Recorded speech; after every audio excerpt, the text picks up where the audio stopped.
नमस्कार जय जगन्नाथ आम चैनल को आपण मानकु बहुत बहुत स्वागत। सांग माने आपण माने जदि माँ लक्ष्मींकर आशीर्वाद प्राप्ति करिबा पई चाहुचंती ताहाले सच्चा हृदय रे कमेंट बॉक्स रे लिखि दियंतु जय माँ लक्ष्मी।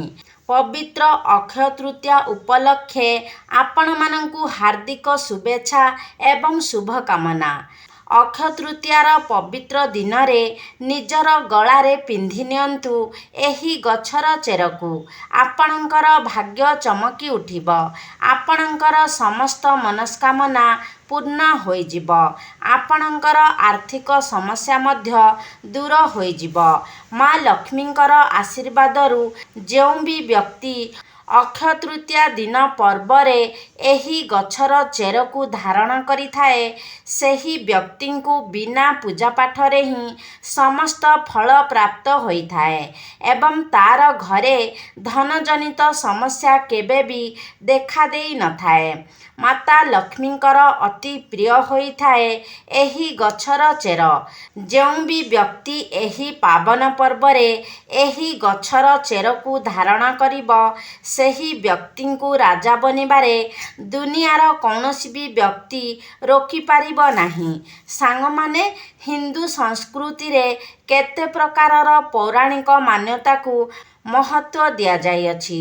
केते एमिति वृक्षलता होइथांती जे कि बहुत शुभ एवं पवित्र माना जाइथाए। केते एमिति वृक्षलता होइथांती जे कि आमर जीवन रे चालुथिबा समस्या को दूर करि देइथांती। खास कथा एहा अटे कि वृक्षलता ना केवल लोक माने पूजा करिथांती वरन औषधीय रूपरे मध्य प्रयोग करिथांती। एहा केते प्रकारर बेमारी को ठीक करिथाए एवं वेद पुराण रे भी केते प्रकारर वृक्षलता मानकर उल्लेख रहिअछि। जेमिति कि तुलसी गछ, बर गछ, ओस्त गछ एमानंकर बहुत ही अधिक महत्व रहिथाए। सांग माने जदि आपण देखिथिबे आमे समस्ते ओस्त गछर पूजा कौन पाए करिथांती। आमे ओस्त गछर पूजा कौन पाए करिबा दरकार। बट सावित्री जेउ माने व्रत रखुथांती ओस्त गछर पूजा कौन पाए करिथांती काहेकि ना वृक्षलतार किछि एमिति अलौकिक चमत्कारी शक्ति रही थाए जहार प्रभाव रे कम समय रे आपणंकु भल परिणाम देखिबाकू मिली थाए। बा आजि मु आपणंकु एही शुभ दिन मानंकरे ताबिज रे भरिकी पिंधि देबे एही गछर चेरकू देखिबे खूब शीघ्र आपणंकर भाग्यर ताला खोली जिव। देखंतु एही जो पर्व होई थाए बा अक्षय तृतीयार पर्व होई थाए एही समय मध्यरे माँ लक्ष्मींकर आशीर्वाद प्राप्त करिबार सबुठु भल समय माना जाई थाए। जेउ व्यक्ति सिद्धि प्राप्ति करिबाकू चाहुचंती शुभ एवं लाभ को प्राप्त करिबाकू चाहुचंती धन धान्यर कामना थाउ समृद्धि पाइबाकू चाहुथांती आरोग्यर प्राप्त करिबा पई चाहुचंती जदि आपण चाहुथांती आपणकर जीवनरु दुर्भाग्य दूर होई जाऊ आपणकू भल भाग्यर प्राप्ति होई जाऊ आपणकू मान सम्मान प्राप्त हेउ तो आपण आजिर एही वीडियो को शेष पर्यंत निश्चय देखंतु। आज मु आपणकू अक्षय तृतीया पर्वरे धारण करा जाउथिबा 5टी चेर विषय रे कहिबी। 5टी चेर मध्यरु कौनसी गोटिए चेर आपण अवश्य धारण करिबे आपणकर समस्त मनस्कामना पूर्ण होइजिब। सांग माने महंगा रत्न पिंधिबा परिवर्ते जदि आपण एही वृक्षलतार चेरकू आपण धारण करिबे तो ताठारु अधिक भल परिणाम आपणकू प्राप्त होई पारिब। सांग माने सर्वप्रथमे तो एही वृक्षलतार चेरकू आनिबा परे आपणकू कौन करिबाकू पड़िब ଏହାକୁ ଅକ୍ଷୟ ତୃତୀୟା ଦିନ ଆଣି ଏହାକୁ ପୂଜାପାଠ କରି ଏହାକୁ ତମ୍ବାର ତାବିଜରେ ପୂରାଇ ରାତିରେ ପିନ୍ଧିବାକୁ ପଡ଼ିବ। ଚାନ୍ଦିର ତାବିଜ ହେଉ କିମ୍ବା ତମ୍ବାର ତାବିଜରେ ପୂରାଇ ଏହାକୁ ଧାରଣ କରିବାକୁ ହେବ। ସର୍ବପ୍ରଥମ ଗଛଟି ହେଉଛି ସଦାବାହାର ଗଛ। ସାଙ୍ଗମାନେ, ଯଦି ଆପଣ ଚାହୁଁଛନ୍ତି କି ଏହି ଅକ୍ଷୟ ତୃତୀୟା ପରେ ଆପଣଙ୍କର ଯାହା ବି ଆର୍ଥିକ ସମସ୍ୟା ଥାଉ ତାହା ଦୂର ହୋଇଯାଉ, ଆପଣ ରାତାରାତି ଜଣେ ଧନୀ ବ୍ୟକ୍ତି ହୋଇଯାଆନ୍ତୁ, ମା ଲକ୍ଷ୍ମୀଙ୍କର 8ଟି ରୂପର ଆଶୀର୍ବାଦ ଆପଣଙ୍କୁ ପ୍ରାପ୍ତି ହୋଇଯାଉ, ତ କେବଳ ଏତିକି କାମ କରିଦିଅନ୍ତୁ। ଏହି ଅକ୍ଷୟ ତୃତୀୟା ଦିନ ସୂର୍ଯ୍ୟାସ୍ତ ପୂର୍ବରୁ ଆପଣ କେଉଁଠାରୁ ବି ସଦାବାହାର ଗଛର ଚେରକୁ ନେଇ ଆସନ୍ତୁ। ଏହାକୁ ଭଲ ଭାବରେ ଗଙ୍ଗା ଜଳରେ ଧୋଇ ଦିଅନ୍ତୁ ଏବଂ ଆପଣଙ୍କର ପୂଜା ଘରକୁ ଯାଆନ୍ତୁ ଏବଂ ପୂଜା ଘରେ ଥିବା ମା ଲକ୍ଷ୍ମୀଙ୍କର ଫଟୋ ଚିତ୍ର ଆଗରେ ରଖିଦିଅନ୍ତୁ।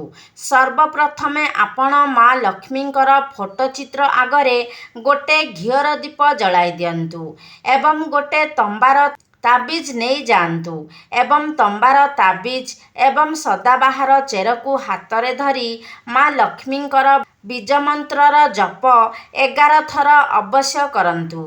ବୀଜମନ୍ତ୍ରଟି ହେଉଛି ଓମ୍ ମହାଲକ୍ଷ୍ମୀ ନମଃ।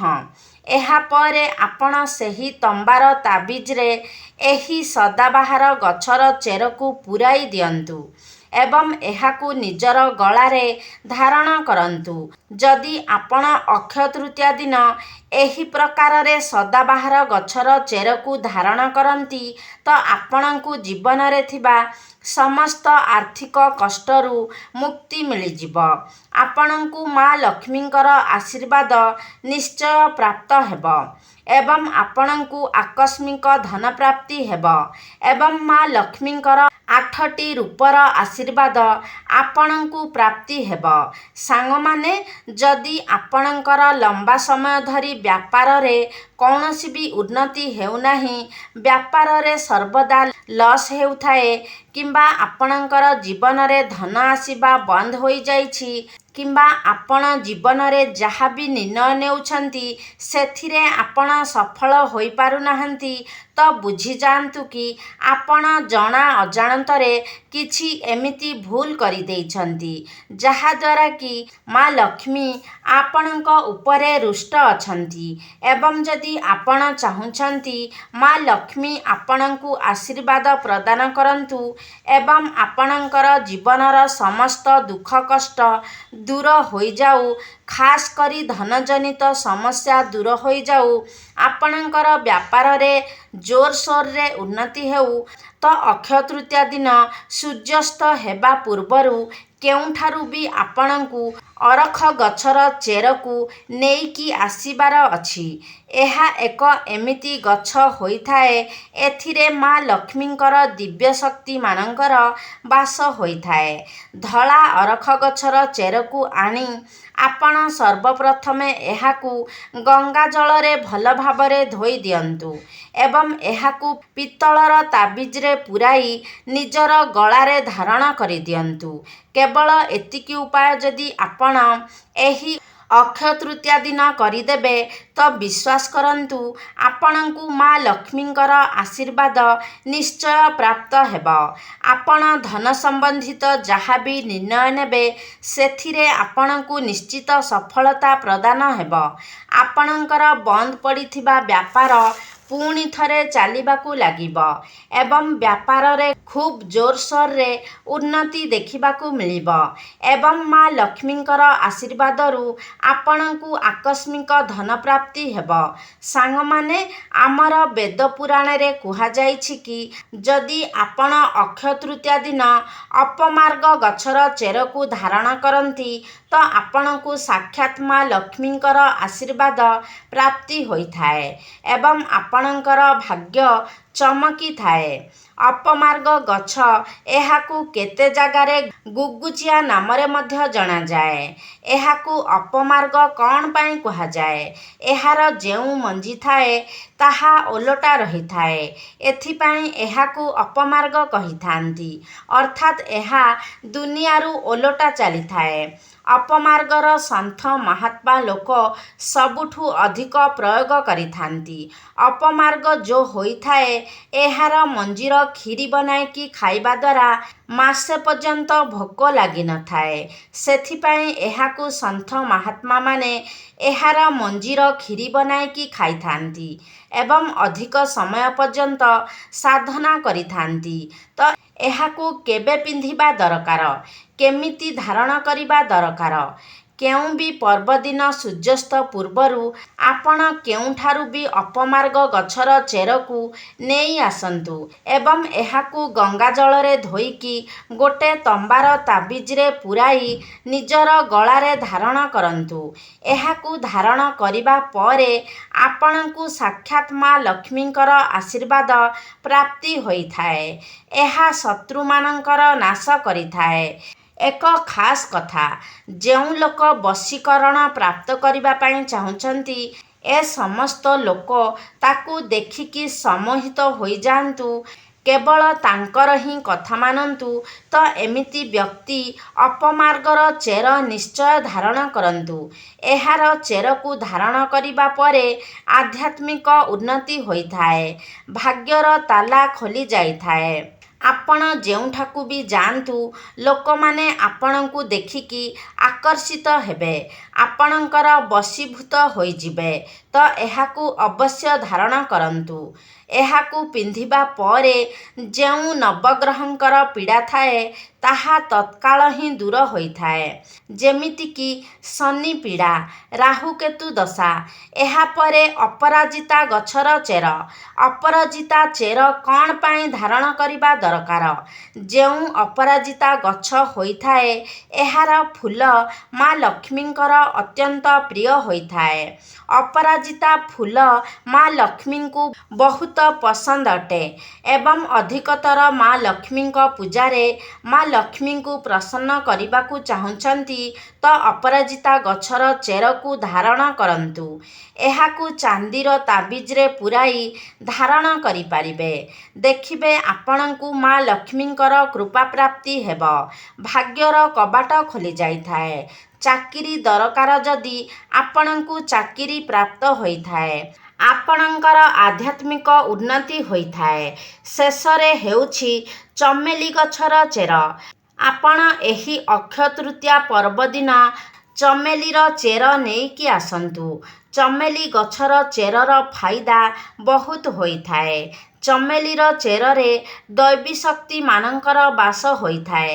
ଆପଣ ଦେଖିଥିବେ, ଚମେଲିର ଯେଉଁ ତେଲ ଥାଏ, ତାହା ହନୁମାନ ମହାରାଜଙ୍କୁ ସମର୍ପିତ ହୋଇଥାଏ। ଏଥିରେ ହନୁମାନ ମହାରାଜଙ୍କର ଦୈବୀ ଶକ୍ତି ରହିଥାଏ। ଯେଉଁମାନେ ମା ଲକ୍ଷ୍ମୀଙ୍କର କୃପା ପ୍ରାପ୍ତ କରିବାକୁ ଚାହୁଁଛନ୍ତି, ଲକ୍ଷ୍ମୀ ସିଦ୍ଧି ପ୍ରାପ୍ତ କରିବାକୁ ଚାହୁଁଛନ୍ତି, ଯେଉଁ ଲୋକ ମନ୍ତ୍ରକୁ ସିଦ୍ଧି କରିବାକୁ ଚାହୁଁଛନ୍ତି, ଯେଉଁ ଲୋକ ଆରୋଗ୍ୟ ରହିବାକୁ ଚାହୁଁଛନ୍ତି, ଏମିତି ବ୍ୟକ୍ତି ଚମେଲିର ଯେଉଁ ଚେର ହୋଇଥାଏ, ଏହାକୁ ଅବଶ୍ୟ ଆଣିବା ଉଚିତ। ଚମେଲିର ଯେଉଁ ଚେର ହୋଇଥାଏ, ଏହାକୁ ଅକ୍ଷୟ ତୃତୀୟା ଦିନ ନେଇକି ଆସନ୍ତୁ ଏବଂ ଏହାକୁ ପୂଜାପାଠ କରି ଗୋଟେ ଚାନ୍ଦିର ତାବିଜରେ ପୂରାଇ କିମ୍ବା ତମ୍ବାର ତାବିଜରେ ପୂରାଇ ନିଜର ଗଳାରେ ଧାରଣ କରନ୍ତୁ। ଏହାକୁ ଧାରଣ କରିବା ଦ୍ୱାରା ଦୈବୀ ଶକ୍ତିର ପ୍ରାପ୍ତି ହୋଇଥାଏ, ଅଲୌକିକ ଶକ୍ତିର ପ୍ରାପ୍ତି ହୋଇଥାଏ, ହନୁମାନ ମହାରାଜଙ୍କର କୃପା ପ୍ରାପ୍ତି ହୋଇଥାଏ। ଆପଣ ସର୍ବଦା ନିରୋଗ ରହିଥାନ୍ତି ଏବଂ ଆପଣଙ୍କୁ ମା ଲକ୍ଷ୍ମୀଙ୍କର ଆଶୀର୍ବାଦ ପ୍ରାପ୍ତ ହୋଇଥାଏ, ଯାହାଦ୍ୱାରା ଆପଣଙ୍କର ଜୀବନରେ କେବେ ବି ଧନଜନିତ ସମସ୍ୟା ଦେଖାଦେଇ ନଥାଏ। ତେବେ ସାଙ୍ଗମାନେ, ଆଶା କରୁଛି ଆଜିର ଭିଡ଼ିଓଟି ଆପଣମାନଙ୍କୁ ନିଶ୍ଚିତ ଭାବରେ ଭଲ ଲାଗିଥିବ। ଯଦି ଭଲ ଲାଗିଛି ତାହେଲେ ଲାଇକ୍ କରନ୍ତୁ, ସେୟାର କରନ୍ତୁ। ଆମ ଚ୍ୟାନେଲକୁ ଯଦି ସବସ୍କ୍ରାଇବ୍ କରିନାହାନ୍ତି, ତାହେଲେ ସବସ୍କ୍ରାଇବ୍ କରିଦିଅନ୍ତୁ। ସର୍ବେ ଭବନ୍ତୁ ସୁଖିନଃ। ଧନ୍ୟବାଦ।